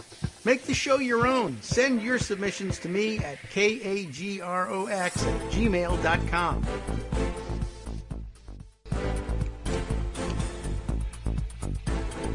Welcome back to the Kagro in the Morning Show here on Netroots Radio. We have talked all the way back into the break once again. I don't know. I think we might have worked that one out somewhat professionally sounding. I don't get to hear what it sounds like on the other end, but more discussion needed about just how much money Jared Kushner has been pocketing and all this. The New York Times had the big story that everyone was talking about. Title here, Kushner's family business received loans after White House meetings.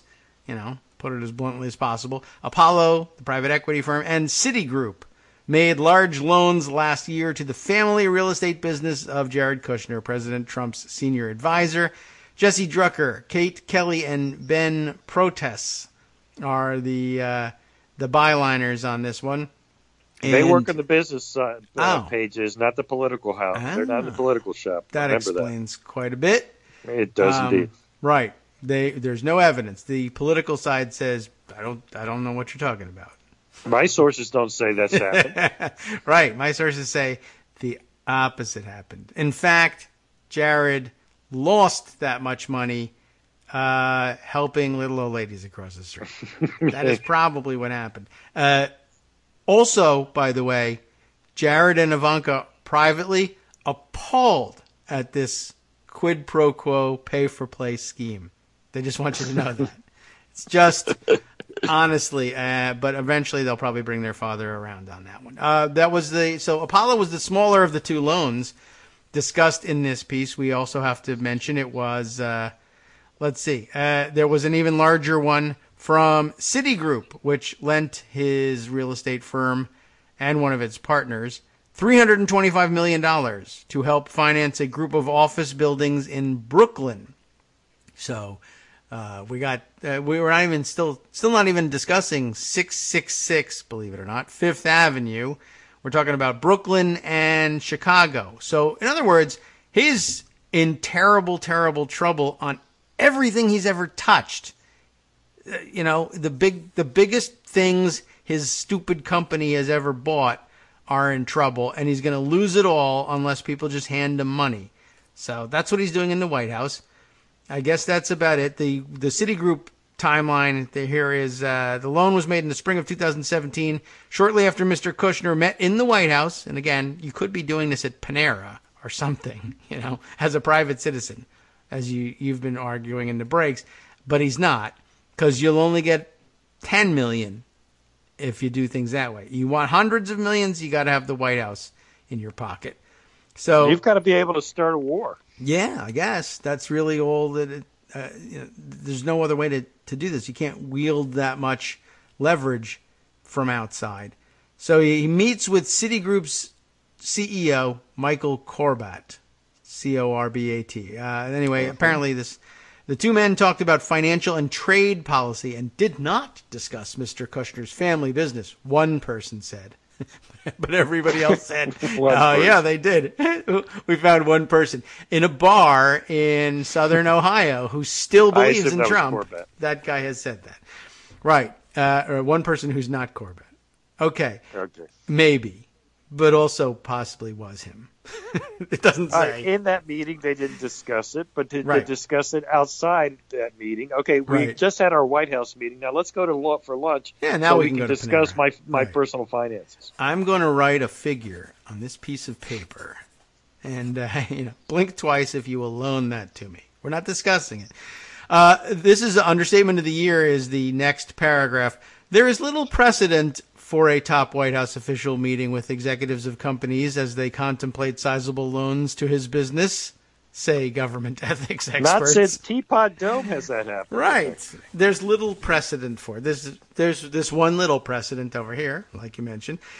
This is exactly why senior government officials, for as long back as I have any experience, don't maintain any active outside business interests, said Don Fox, the former acting director of the Office of Government Ethics during the Obama administration, and before that, a lawyer for the Air Force and Navy during Republican and Democratic administrations.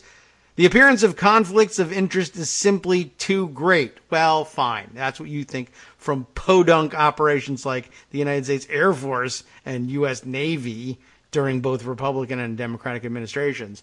But what did the big boys in the big leagues think? That's what we really have to find out. One of them said they didn't discuss it. So, there you have it. Just for history buffs, to recall, the Teapot Dome scandal was the selling of petroleum reserves in the Teapot Dome in Wyoming, and basically gave it away in exchange for getting paid for it by the Secretary of Interior was basically paid for this, and that's what Jared Kushner is doing right now. Yeah. So that's good, right? No. Oh, that is the opposite. It is bad. No, it's bad. It's bad.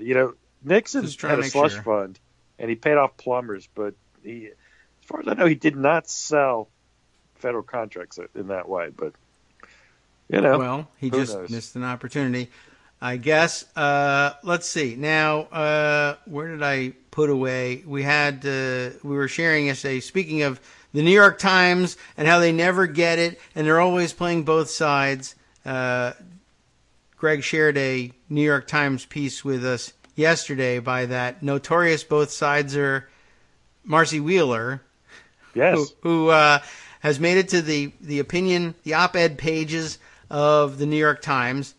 She's a sellout. To blame both sides. Okay. Yeah, right. So we might as well share her obviously ridiculous view of all of this stuff. Then, sure, nothing has happened like this since Teapot Dome, but Teapot Dome, see? Therefore, both sides. Wasn't that a Republican administration? Yes, but Jared's a Democrat because reasons. So, no, she doesn't do that, obviously, but she does provide a very nice, as you guys said, theory of the case under the headline, Has Jared Kushner Conspired to Defraud America? That's a stilted sort of... I understand why she did it. Yeah, and the reason is, of course, because that's not ordinarily what would come to mind. The question is Jared Kushner taking bribes and selling influence from inside the White House? The answer is yes. The reason it's phrased, has he conspired to defraud America, is, we are reminded, everybody who's been indicted by Robert Mueller so far has had as count one a conspiracy to defraud the United States. Yes. Which, in many cases in the past, has been sort of it's like a gateway but throwaway charge from federal prosecutors whenever they're charging anybody of importance with and to put it in scheme. terms of this, say the 13 Russian indictment that was in front of the United States of free and fair elections. Yes, and this is classical defrauding.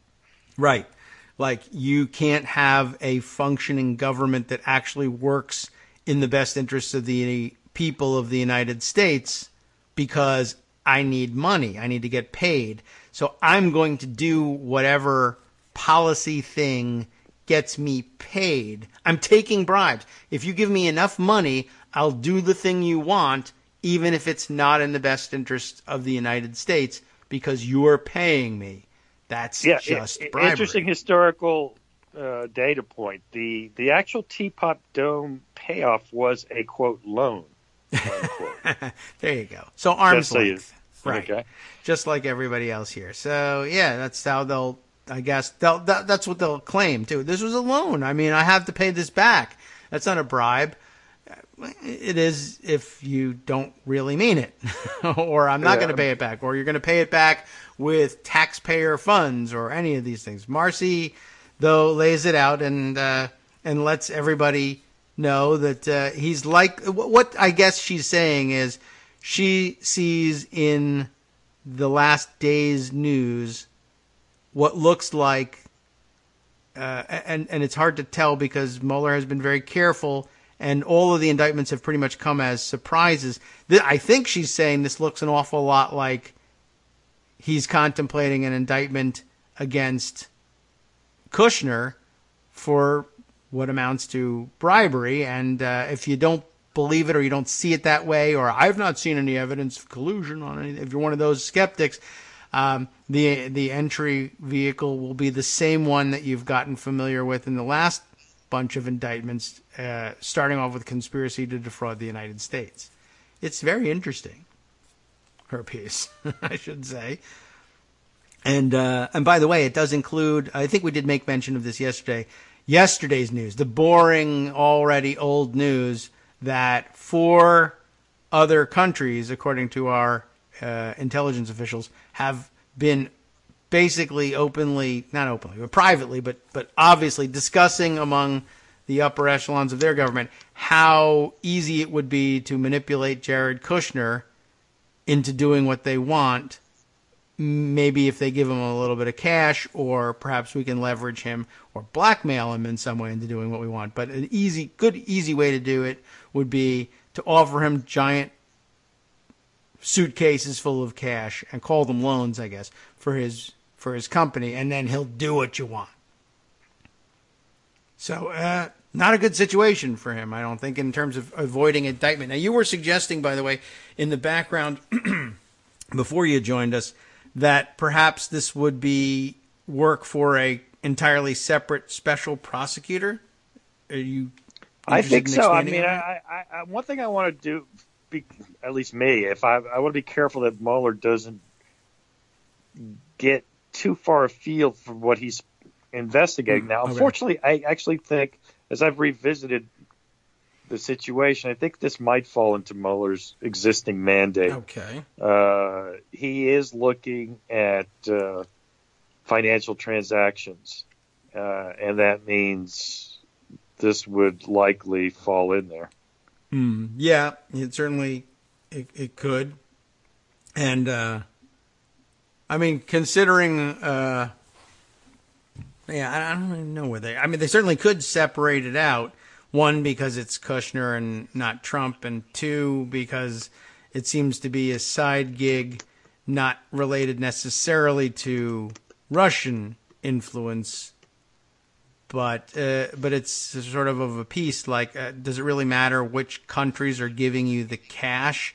If you're doing their bidding instead of ours in exchange for money, I would list that right alongside doing it what is. No, I the think Russians it pretty clearly want for is. money, right? It pretty clearly is. I think, look, Mueller's already hitting 8 million things here. I mean, he's got Manafort on this crazy stuff over here with, and he's going to jail unless he makes some kind of spectacular deal. They've got him dead to rights. I don't even know what the defense could possibly be for him. based on the allegations, I think they have all the documents. They even have the falsified documents to the bank that he would. Oh, how do you right, convert this Word document into a PDF that I'm falsifying? Right. Convert this false document I've just created. Little sticky notes and say, please falsify. P. It's like, and he sent it to Gates, and Gates is flipped. So, again, I think it's done and cooked. But I think it goes to this question of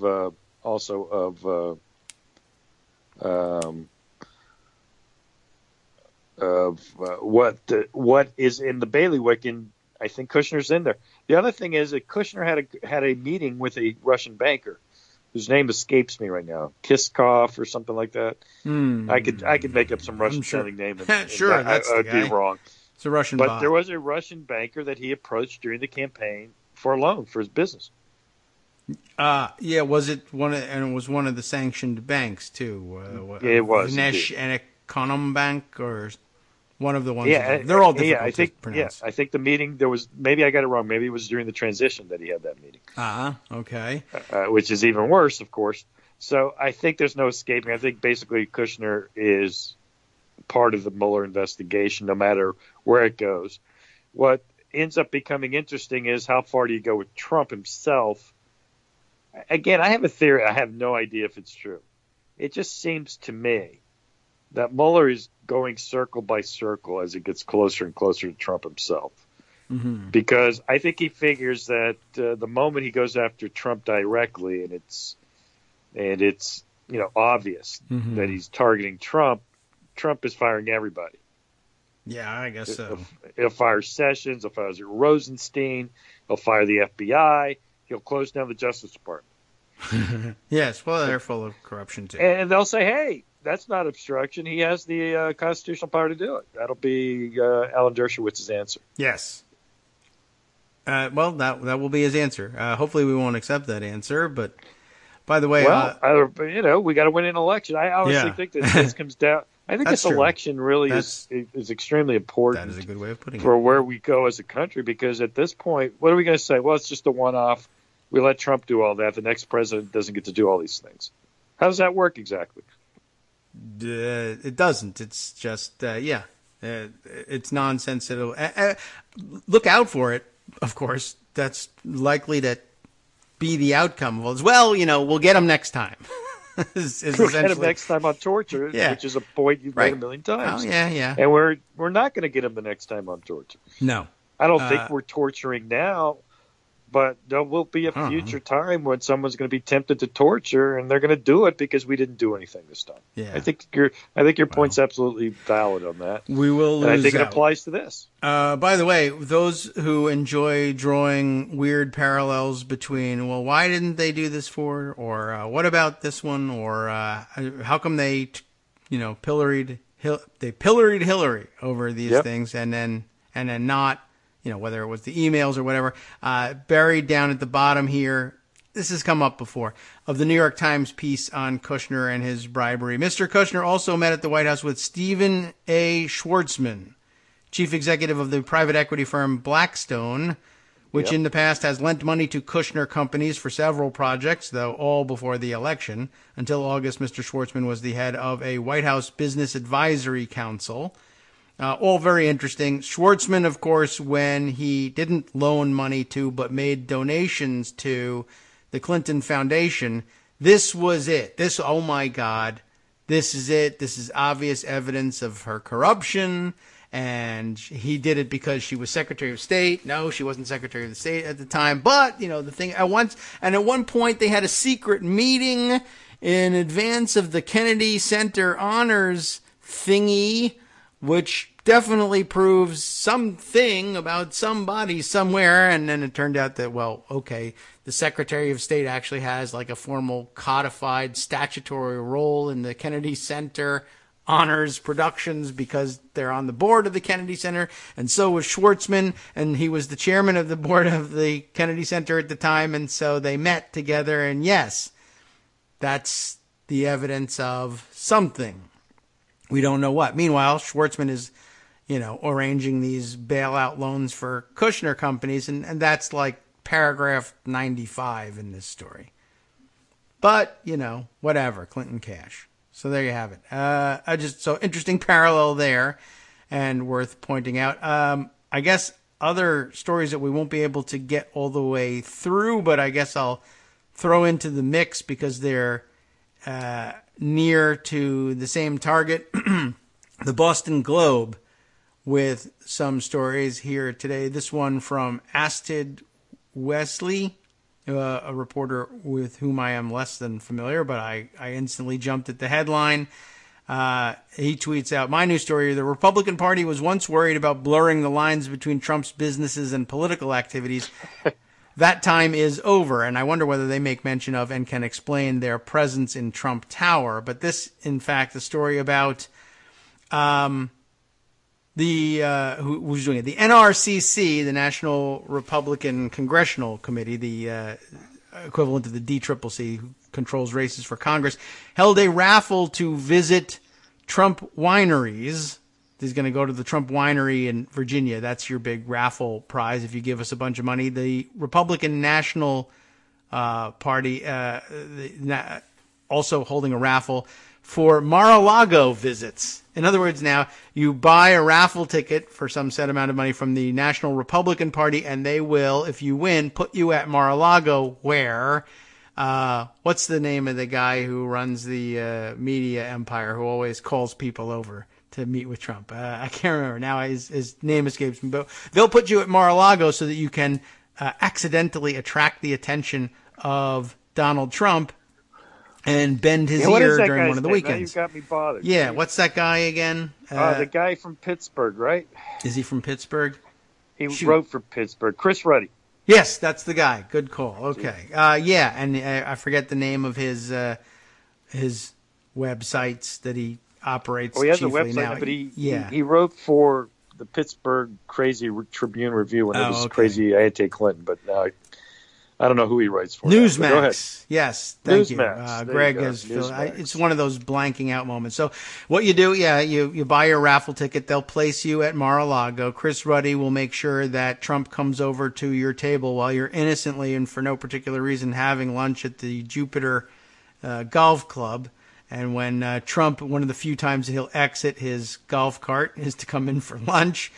And he'll call you over, and you get to chat him up about what you'd like to see done in exchange for giving Jared Kushner a loan. And that's how it all works. That's the nexus of everything. Greg had also sent us something else here. Let me scoot back. Oh, by the way, there was a point made by Jesse Drucker last night when he was on Rachel Maddow, which I think is really important. You remember the White House used to have a log where every visitor – there was a list of who visited the White House. And they released it publicly and everything. And, of course, that's eliminated now in the Trump administration. All secret. And, of course, the request that such a log be given with regard to Mar-a-Lago, since he's there so much. Right. And it's a Southern White House. Also been nixed. Yeah. So when we hear about these meetings, it's not because there's public disclosure of them. It's because someone found out, and we weren't supposed to find out. Well, so apparently there's surrounding all of this. Is there some controversy about whether or not Democrats should or shouldn't be? This would be enough for me to finally just say I've had it with Democrats as well, trying to decide whether or not is it really good for us if we focus on Trump's corruption, and this would essentially be the Trump era equivalent of the George W. Bush era impeachment is off the table thing. We're going to run, we're going to win, we're going to hold them accountable. We'll have hearings and everything when Democrats take over the House and the Senate. But we don't want to panic anybody and let them think that we're going to upend the country or the 2016 elections or anything like that, because we're all about stability. The only way to remain stable is to keep the most unstable president ever on board, because otherwise to ditch him is itself instability, even if he embodies instability. And so I don't know what's going on here, but it's between Kenneth Baer and Matt Iglesias. I don't think you have to talk about impeachment, and you have to be realistic about it. We're not going to get 2/3 of the Senate and Republicans. I don't know. Maybe at the end they'll be. I mean, Nixon wasn't impeachable until he was impeachable. Yeah. So you never know. But listen, just stopping him, just say, listen, we're here to be a check on Trump. There's only one way to put a check on Trump because the Republicans won't do it, and that's to vote for us. Yeah, that's my campaign slogan. Maybe it works, maybe it doesn't. I think it works because most of the people in the country at this point hate Trump. He's got a 35% approval rating. Make the election about Trump, stopping Trump. Do I have to use the word impeach? No, but I can use the word stop, can't I? Yes, certainly. And I guess there's less of a disagreement than I thought here. But so Matt Iglesias writes, Trump's corruption deserves to be a central issue in the 2018 midterms. Democrats need to shine a spotlight on conflicts of interest. That's obviously true. So what's the issue here? Kenneth Baer says he's differing slightly from Matt Iglesias, saying, I think the corruption message is complementary to the economic ones Dems need to make. Trump and the GOP are governing to enrich themselves and their rich donors, not you.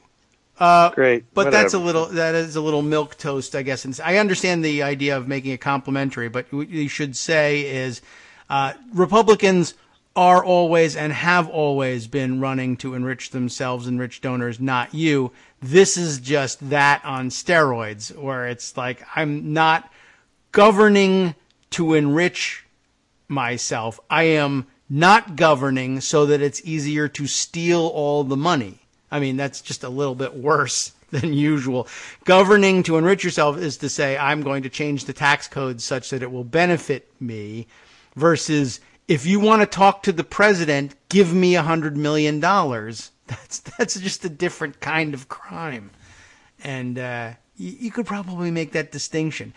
Even if we were to purge Trumpism from the Republican Party, their ideology and platform is still thievery and bad for you. Don't be fooled. I think that's all true, but I still think a more single-minded focus in this election on stopping Trump is the most effective message. I mean, I guess that's all there is to it. The reason the emoluments has been on our mind and has nothing has been done about it, despite the fact that it's a facial violation of a very, very clear, two very, very clear provisions of the Constitution, is the bottom line of those provisions are that the Congress at any time can vote affirmatively to say it's okay with us. It is an emolument, but we're cool with it.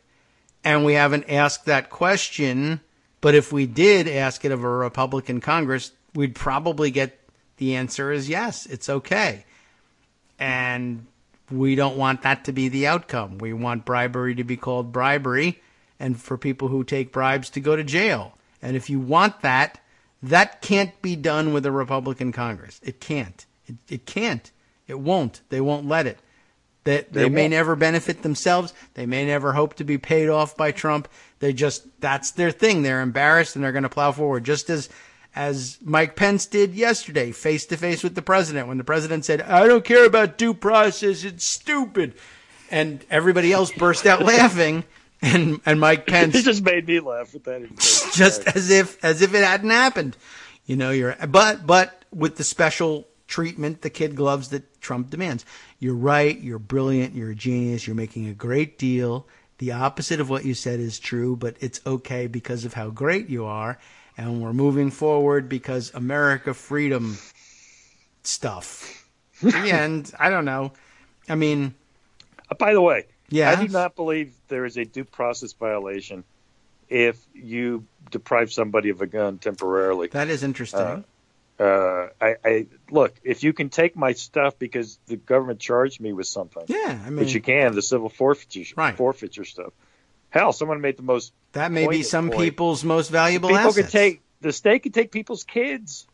Right. Without due process. I guess that's true, too. Yeah, we shouldn't worry too much about it. Maybe Trump has a point there. I don't think we should be able to do the first one, but kids aren't guns. Guns, hey, you don't have a gun for 2 days. How's that a big deal? Yeah, right. I mean, if a waiting period wasn't the problem, this is another waiting period till we find out you're not crazy.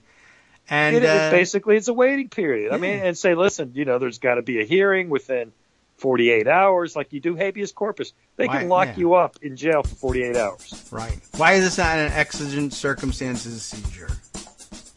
The guy's mentally unstable and he's got a stockpile of weapons.